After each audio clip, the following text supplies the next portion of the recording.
Media नायगिरि बिथांमोननिसिम United Forum of ex N D F नि जानानै खुलुमनाय जासिग्रोबाय आरो दिनैनि जे प्रेस मिट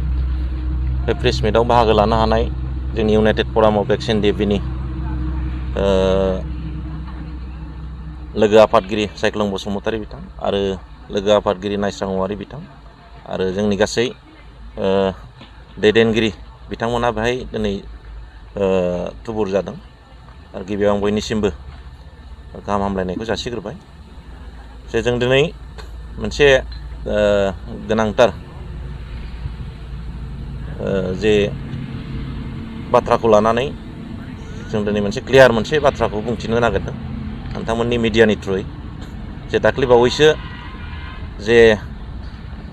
जालांनाय बाथ्राखौ लानानै जे खान्दा बा बिग्राय बसुमतारी बिथाङा इन्डिभिजुवेलि दिनै मोनसे पलिटिकेल पार्टियाव BPF आव बिथाङा जयेन जाहैदों आरो जयेन जाहैखांनायनि उनाव दिनै बिथाङा United Forum of ex N D F बे आफादखौ दिनै नाम लानानै बिथाङा बाथ्रा बुंदोंमोन जे दिनै आंजों लोगोसे दिनै United Forum of ex N D F नि दैदेनगिरि बिथांमोनखौ बिथाङा दिनै खावलायदोंमोन दा बेवहाय बे बिथांनि थाखाय मोनसे जोंनि सायाव जे बाथ्रा बुंनायखौ सोरनिफ्राय अथ'रिटि मोननानै बिथाङा बुंदों बिनि सायाव जों दिनै गोख्रोङै बाथ्रा बुंनो नागिरदों जोंहा जाहैबाय United Forum of ex N D F मोनसे इन्डिपेन्डेन्ट मोनसे दिनै अर्गेनाइजेसन आरो बे रावनिबो बेनाराव जों दिनै गैया आरो बेवहाय उइदाउट कनसार्न दिनै सोरबाया फरामनि अथ'रिटिनि उइदाउट कनसार्न दिनै इन्डिभिजुवेलि जयेन जाहैनानै जोंखौ बाथ्रा फुनदेरनायनि सायाव जोङो गोख्रों रावै सोंखारिदों जाहाथे बिथाङा बे रावखौ बुंनो नाङामोन इन्डिभिजुवेलि गाव दिनै जयेन जाहैदों सिरियै गाव पलिटिकेल लेभेलाव थानानै खामानि मावनो बिथाङा हयथ' सानदोंब्ला मावहैनाया सिरियै थांनाया मोजां दा बेवहाय जोंनि इउनाइटेड फरामनि दैदेनगिरि बा अर्गेनाइजेसनखौ लेंहरनांगौ बा बुंनांगौनि जेबो खोथा गैया जाहाथे बे बिथांनि थाखाय गोरोन्थि जादों आरो जों United Forum of ex N D F दिनै गोथौ आरो गुवार बाथ्राखौ सिन्था खालामनानै जों दिनै मोनसे ज' जादों आरो बेवहाय गोबां जोंहा जेंना दं जोंहा बे जेंनाया दिनै सुस्रांजानायनि लामायाव फैयाखै दा बेखौ पलिटिकेल भाबै प्रेसार होनो थाखाय जों दिनै मोनब्रै जे गावस्रानानै थानाय जे आफाद बे आफादा दिनै जों गोग्गोमै खौसेथि जानानै जों सरकारखौ दिनै प्रेसार होदों आरो बे प्रेसार होनायाव दिनै जोंनि इउनिटिनिफ्राय सोरबाया दिनै गुगालांनो नागिरदोंब्ला बेवहाय हयथ' एसे सिन्था खालामनाया मोजां जोंनि इसुखौ जोंनि जेंनाखौ जुदि बोस्रांनांगौबा जों इउनिटियै थानांगोन आरो इउनिटिनि गेजेरजोंसो जोंनि जेंनाखौ बोस्रांनायाव दिनै बे जाफुंसारगोन जों बेखौ हास्थायो ओंखायनो आं लोगोफोरखौ खावलायनो लुबैदों जोंनि United Forum of ex N D F नि जेसेबां सोद्रोमाफोर दं जाहाथे गोनो गोथो सिन्था खालामनाङा दिनै पलिटिकेल पार्टिया दिनै बे बोसोरबानि थाखाय खिन्थु जोंनि जेंनाया सोरबा बोसोरबाजों जोबनाय बे जिनिस नङा बेखौ बोस्रांनांगौब्ला जोङो दिनै गोग्गोमै खौसेथियै थानांगोन आरो जायफोर सिस्टेमाव थानाय मानसिफोरखौ जोङो दिनै जों ज'यैनो बाथ्राखौ बुंहोनांगोन बेखौसो जों दिनै हास्थायदों ओंखायनो जोंनि जेसेबां United Forum of ex N D F नि सोद्रोमाफोर दं बिथांमोना जाहाथे गोनो गोथो जानाङा दिनै जोंनि दैदेनगिरि बिथांमोनहा जोंनि United Forum of ex N D F नि जेसेबां दैदेनगिरि दं दिनै सान हर जिरायाखै दिनै जेंनानि सायाव सिन्था खालामदों जेंनानि सायाव दिनै नाजादों आरो जेंनानि सायाव दिनै सोरखौबा लोगो हमनानै बाथ्रा बुंदों प्रेसार होदों खिन्थु दिनै जों मिडियानि गेजेराव बेफोर बाथ्राफोरखौ दिनै बुङाखै खिन्थु स्पेसियेलि जों United Forum of ex N D F बे बोसोरसेनि गेजेराव गोबां खामानि मावदों बहुद खामानि मावदों दिनै जोंनि जे थांनाय समफ्राव जोङो दिनै दिल्लीयाव लोगो हमहैनानै बाथ्राफोरखौ दिनै फोरमायदों जोंनि जेंनानि सायाव दिनै स्टेट अफ गभर्नमेन्ट अफ आसामावबो दिनै जोंनि जेंनानि सायाव दिनै United Forum of ex N D F आ दिनै जोंनि बाथ्राफोरखौ फोरमायनानै होदों। दा बेवहाय जों United Forum of ex N D F आ मोनसे गुरुत्त जों होजादों आरो बेखौ नायोब्ला जोंनि सेंग्राफ्रा दिनै गोदाव सोराव जानाङा, दिनै खौसेथि इउनिटियावनो थानांगौ आरो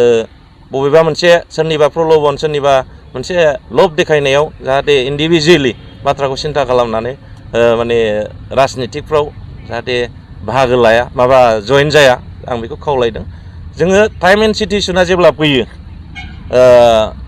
United Forum of ex N D F आ बे बाथ्राखौ सिन्था खालामगोन, खिन्थु दायो जोङो जेंनानि सायावनो दिनै खौसेथियै सिन्था खालामगासिनो दं। आं बेखौ जोंनि गासै कलिग्सफोरनि गेजेराव आं फोरमायहरनो सानदों। आरो बावैसो सिगां जोंहा बे दाख्लि मोनसे स्टेटमेन्ट बिथांमोनहा होदों, बेवहाय फिलिप नार्जारि बिथाङा जोंनिनो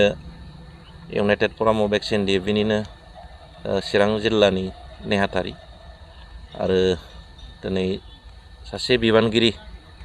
बेवहाय दंफायो जाय मा होनो रुबु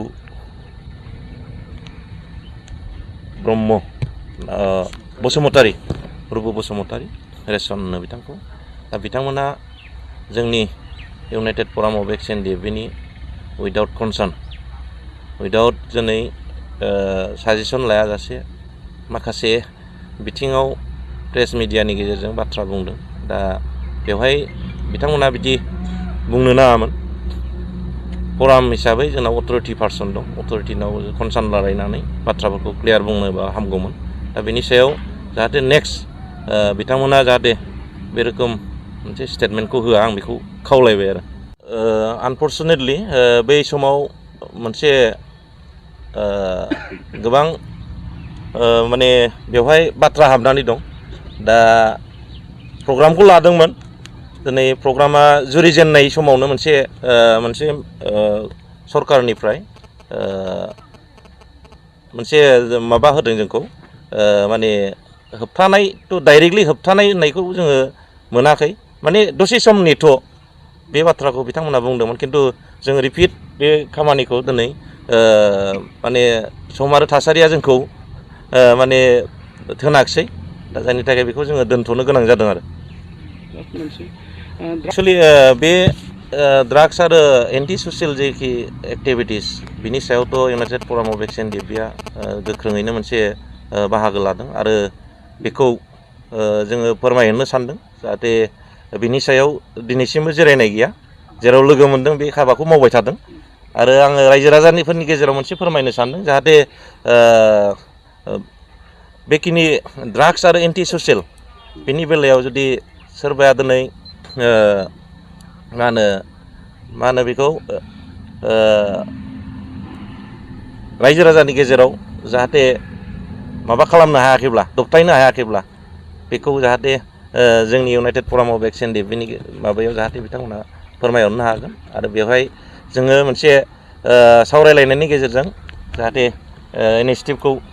जोङो लानायनि बेब'स्थाखौ जोङो लागोन। आरो बेवहाय समाजारि जेसेबां माबाफोर दं,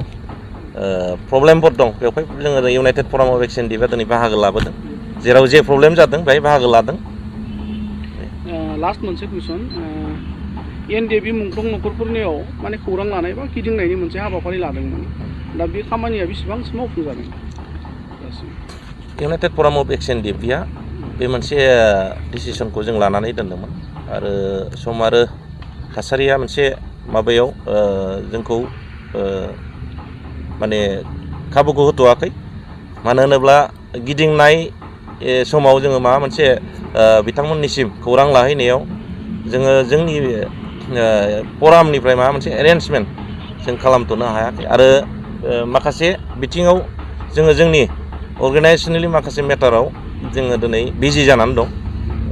ओरैनो बेखौ जों फोसावनानै दोनखाबाय, जों हाबनायनि बेब'स्थाखौ जों लादों।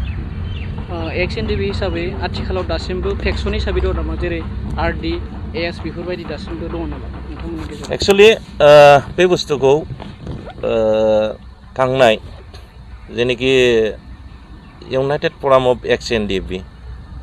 2022 नि जोङो 21 अक्ट'बराव जेब्ला नैबे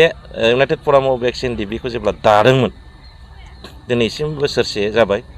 दा बै दाजेननायनिफ्राय जोंनाव फेक्सन होननाय माबायानो जोंनाव गैलिया आरो बेखौ जोङो दिनै खुगायावबो लाबोआखै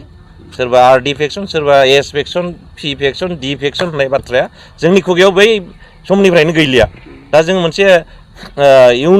इउनाइटेडलि जों दिनै मोनसेल' थांखिजों मोनसेल' गोसोजों जों खामानि मावदों बेवहाय सोरबाया बुंलाबायदोंबा बे गावनि खोथा खिन्थु जोंनाव मोनसे अर्गानाइजेसन जोङो जाबाय जों प्लेटफर्मा जोंहा दिनै मोनसे फुल फ्लेजेड जाबाय आरो जोंनि मट'आनो जाहैबाय इउनाइटेड फराम अफ एक्स एनडिएफबिनि जे मट' जों गोजोन खौसेथि आरो जौगानायखौनो लानानै जों दिनै आवगायदों आरो खौसेथिनि गेजेरजोंनो जों दिनै आवगायगासिनो दं बेवहाय सोरबाया फेक्सन वाइसै लादोंबा बुंदोंब्ला बे गावनि खोथा खिन्थु जोंनि अर्गानाइजेसन हिसाबै जेसेबां जोंनि सोद्रोमाफोर दं मोनसे थांखिजों खामानि मावबाय थादों